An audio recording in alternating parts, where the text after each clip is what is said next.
Hey, I'm Kelly, and I'm an alumni from the ranch. When I saw what was happening at the ranch with the flooding, I was very concerned. That was my home for 17 months, and I really wanted to help. When this opportunity came for the alumni to come, I was ready. I was excited. I wanted to be a part of it, to help give back to all the things that was given to me, and that's what it's all about. It was just a lot of fun.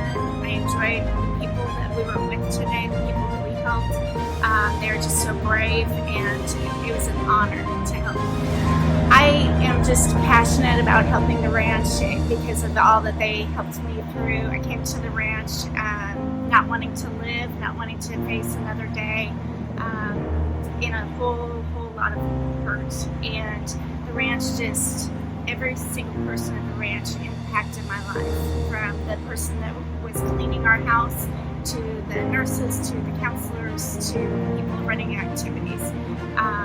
It was just an amazing time. This was changed my life and changed the direction that I was going.